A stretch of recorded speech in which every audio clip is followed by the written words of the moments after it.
Hi people, hello guys, and welcome to my YouTube channel. Welcome to another episode of Chill with, I hope you're saying it with me, Lami. Okay, I know that many of you have forgotten that I said I was going to do the visa application process video after the first one that I talked about. I think 2 videos before this one, two videos before this one that is going to go out. So I said I was going to talk about visa application process, and I've not forgotten. But first off, before I continue, let me take a moment to welcome you guys, returning subscribers. Thank you for coming back, and to my new subscribers, thank you so much. I see you guys as you're subscribing. Some I know your name, some I don't know. Thank you so much. Thank you for engaging me. Thank you for the questions, the comments. Really, thank you so much. This is what keeps me going, like seeing the comments and knowing that my video actually is helping 1 or 2 persons out there. You know, it's just enough ginger. It's just enough motivation to actually keep up making these videos. So yeah, I think that's all. Let's get right into the video.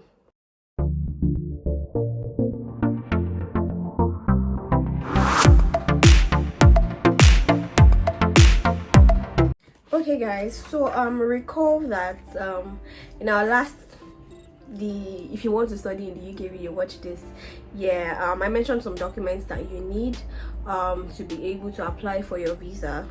So let's just recall.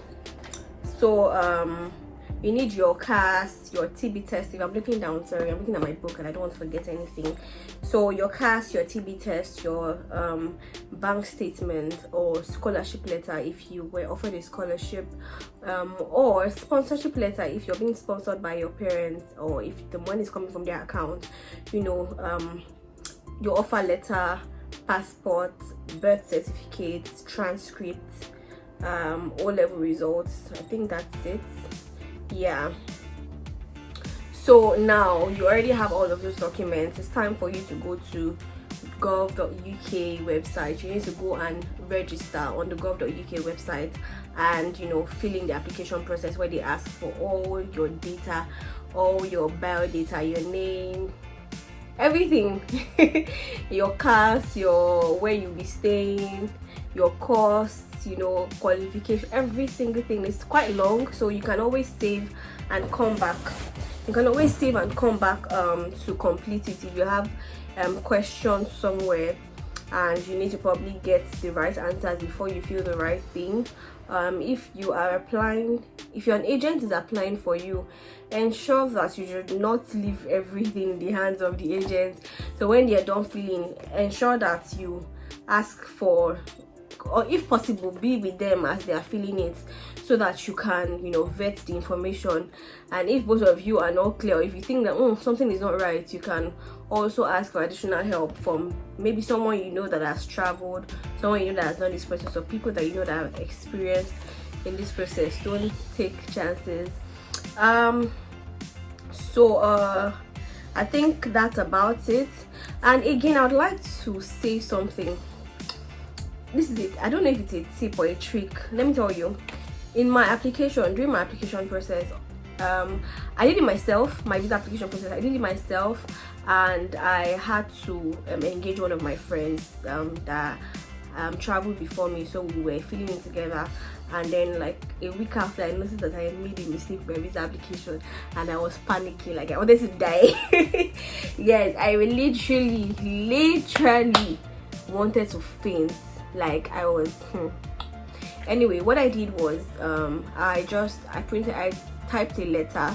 I think I would also, if you need that letter, if you made maybe a mistake that is honest, not the one that you're deliberate. So if you make a mistake, I'm not saying that this is an automatic way to correct it. There are some mistakes that you need to actually start your visa application all over again, but there are some mistakes that is honest, like you know that this person made a genuine mistake, and they will know they are not idiots. They will know if, you know, you deliberately wanted to sabotage something. If you maybe wanted to hide something, they would know. So I'm saying this for people that probably made an honest mistake. Maybe you probably clicked yes instead of no, or maybe I don't know. My own mistake was that I mistakenly clicked yes instead of no for something, so I had to type a letter and then attach it to my documents. So I would talk about it soon, where I had to submit that document. So after you're filled in your application and done all of that, cross-checked it, there are also videos online on the things that you should pick, answers that you should pick if you're not quite clear about the question. So do well to probably do your own research and check for those videos on YouTube. So you go to gov.uk site. When you're done, it takes you to another site where you make payments. At the time that I did my own, I think it was $499, but I think about a week or 2 weeks later, because of the fluctuation in the value, it probably rose to, I think, 501. Then at another time was 503. So you just, so that you have a buffer, you can maybe peg it as 503. I don't even know what it is right now.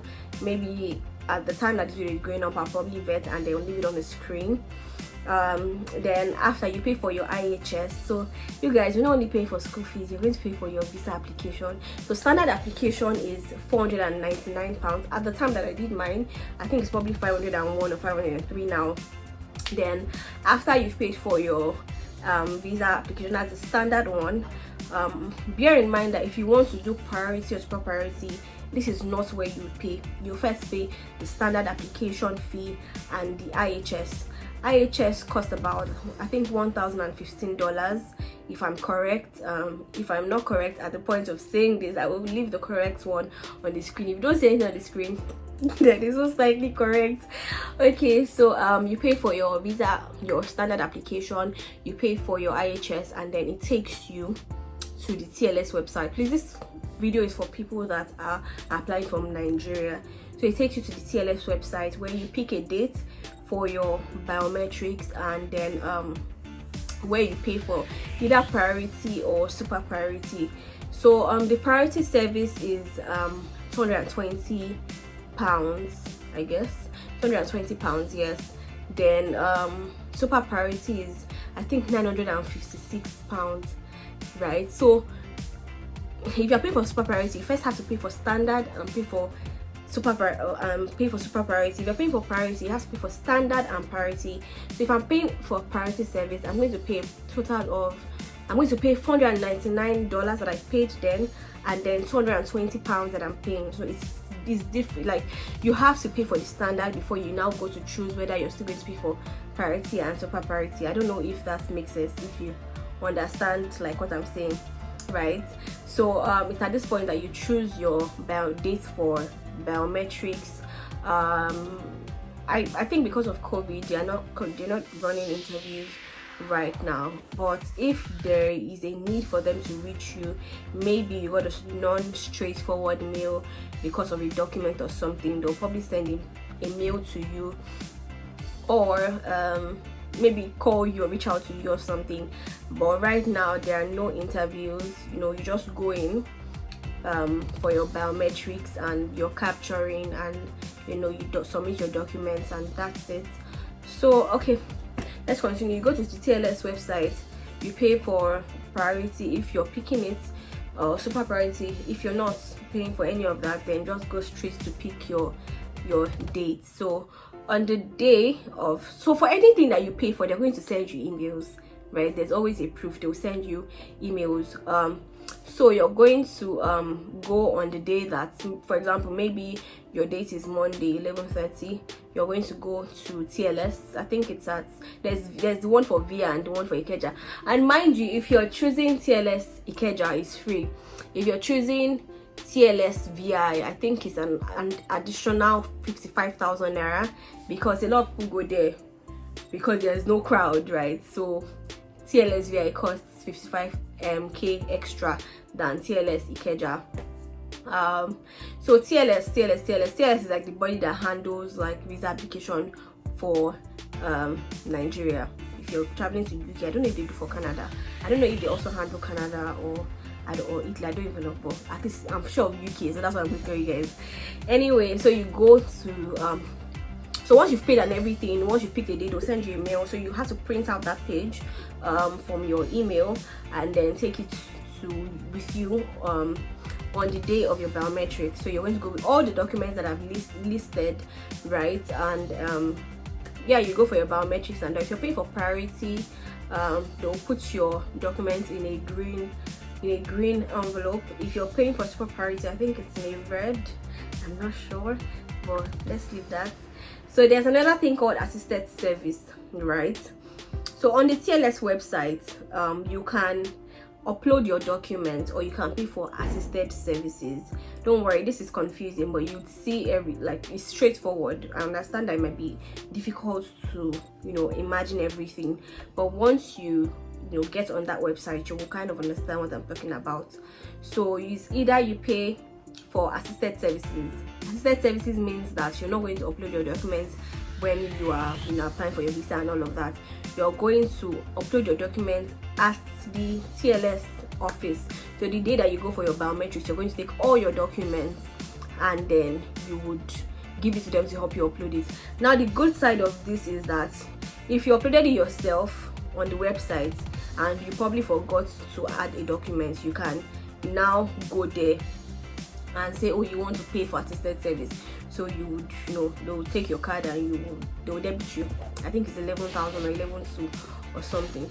So yeah, if you're not paying for assisted service, you upload all your documents. You can pay for the SMS service, whereby as soon as your visa is ready, they send an SMS to you. I think I paid for that, but I didn't get an SMS. I paid for it, but I didn't get an SMS. But that might be a waste of money, so don't worry. Then now you've applied for, you've gone to TLS, you've dropped all your documents, they've helped you to upload everything, you've done your biometrics and all of that. You're waiting for your visa. So priority takes 5 working days, super priority takes 1 working day, and standard application, which is if you're not paying for priority or you're not paying for super priority, takes 15 working days. That's like 3 weeks or so. Yeah, 3 weeks. So there's a place you can track your visa application. You can download the app, the TLS app, or you can check on the website. Now if your application, maybe you paid for priority that's supposed to be 5 days and it's already taken like 6 days, 7 days, the trick is to send a paid mail. You can send a paid email or a paid phone call. So on that call, you would input your card details, and it has to be an international card. It's not a Nigerian card. So when you call, it's like you're calling normal customer service, but they'll ask you for your card. So you're going to put in the numbers and once it goes through, you would be directed to a customer care agent, and then you can make your complaint and ask for what exactly is going on, right? But most often than not, you will get your visa if you've done everything right. But if you think that it's taking longer than normal, maybe your priority is starting to take 10 days instead of 5 days, and you're probably getting impatient. I understand it can be very anxious, it can be very mentally tasking and mentally draining, like you're already scared like what's going on and all. Yeah, you can send a paid mail, or you call. I actually had to call, and then I think a day after I was able to get my visa or something. Yeah, so that's about it. Let me just be sure that I think that's it. So once you've gotten your visa, the next thing to do is to book your flight. So now let me tell you what I did. I actually booked my flight before I got my visa. I was taking risks, guys. And that's because I wanted to take advantage of a student discount. Like my flight was cheaper than most people that we boarded together, because I was able to get the student. And actually, I think I was just favored, because when I told them everything, I told them that I had not gotten my visa. They were like, oh, okay, we might have to hold on or something. But after, I now got a message from them saying that they're going to go ahead with it. They wish me all the best and all. I just kept assuring them I was going to get my visa and all. So I got it, and then when I had gotten my visa, I sent them a mail, and then they sent me my ticket. So I was able to get advantage of that discount. But I'm not going to advise you to do the same. If you want to, fine, but I'm not the one that's going to advise you to book your flights before you get your visa. So once you've gotten your visa, please book your flights.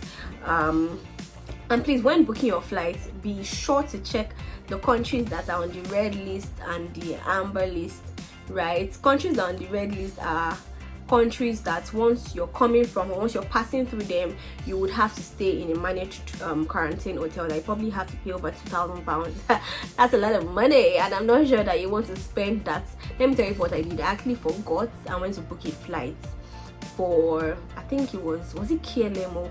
It was not even going, I don't even know, but I was going to pass through a red list country, and thank God that I noticed on time, so I had to cancel. They refunded me, and then I had to book, and I had to now take advantage of the student discount that I got via another travel agency and all. So please be sure that whatever flights you're booking, you're checking that, you know, they are free to travel. And most times just go for British Airways, maybe Virgin, all those airlines that are traveling, you know, straight. Then you just want to be sure that, you know, you are not going to be spending extra money. And then also some flights require you to have like transit visa, right? You cannot just fly through, you have to have a transit visa for that country. So please do your research. Don't just, maybe someone that is cheaper and not jumping on it. So make sure you ask questions and do your research. If you have questions, you can drop them in the comment section. Let me be seeing your questions there. Yeah, so after that, you book for your COVID test. So you're required to do your COVID test, I think 24 to 72 hours before you travel. But I think I did mine on a Friday. Yeah, I traveled on a Saturday. I did mine on a Friday. That was like 24 hours before I traveled and all. So book for your COVID test. I know that they can be quite expensive. And please also, because you're seeing a lot of people will be advertising cheap, you know, COVID testing kits and all of that. Please do not fall for that. There are some people that are not accredited, so make sure you check that you are booking your COVID test with an accredited hospital that, you know, when you print it, you're allowed to fly, you're allowed to pass the border at the Nigerian airport. If not, they will send you back. Then another thing you need to do is to book your passenger locator form or your contact tracing form. You can use those terms interchangeably. I think that I will put the link in the description or something, but I will share put it.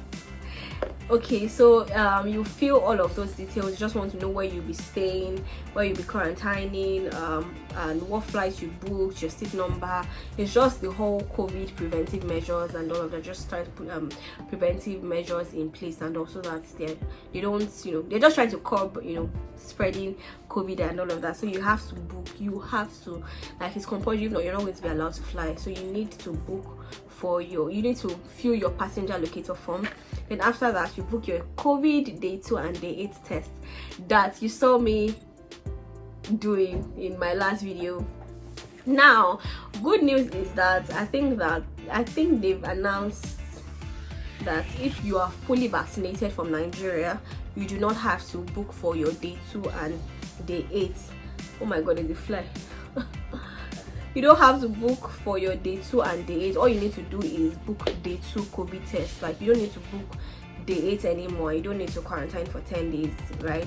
Before, even if you've been fully vaccinated from Nigeria, you need to pay for your day 2 and day 8 COVID test, and you need to quarantine for 10 days. But now you don't need to. You just need to book for your day 2 test, and then after that you can move around. I think that's about that. Then also, please be sure to ask the accommodation you booked, that ask them if you're free to quarantine in the location. There's some accommodation that will not allow you quarantine in their facility, so please ask.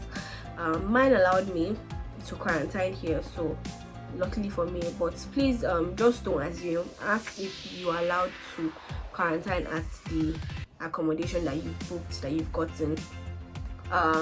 Then after that, I think that you need to collect your, so once you've boarded, you know, you've passed the UK border, you know, at the UK border, please have your documents handy. I think ready, have your cards, your passports, your COVID, your passenger locator form, your COVID, just have everything readily available in your hand folder or your hand document or something. And then, you know, any question that they answer with confidence. Don't answer like you don't know what you're coming to do. Luckily for me, I think that the man that asked me a question just probably came from the toilet, or I don't know. The sha just came and then, oh, okay. He said, let me see your passports. And then he said, oh, make sure you quarantine. I'm like, okay, thank you. And he stamped, and that was it. We were just looking at me like, oh my god, it was so, I think, thank god, because I was already tired. So after that, collect your BRP. Make sure you collect your BRP from the post office, or so you know that when you collect your visa, there's a letter that they give you, right, with the passport. So your BRP, where you're supposed to collect your BRP, would be in that letter. So check for the location and ensure you go to collect it after you finish quarantining, of course. If not, they will carry you. They'll find you if they catch you. So make sure you collect your BRP. I know that before you're supposed to collect it within 10 days, but because of the whole COVID thing, they've extended it to 90 days. So but I think you should get your BRP as soon as possible. And then when you're done, apply for your NI, and I think that's about it. So that's like the visa application process. I don't know if there is anything that I have not touched. If you have questions, put it in the comment section, or ask me, or send an email. I know that I was able to send some documents to some people reached out to me and I sent it by email. That's why I said send an email. But make sure you leave your comments in the comment section, and thank you so much for watching till this point. Really, thank you so much. Don't forget to give this video a thumbs up. Please share, please subscribe. Thank you for watching, for all the kind comments. Thank you guys. I can see that we're growing and I'm genuinely happy. Thank you all. I will see you guys in my next video. Bye.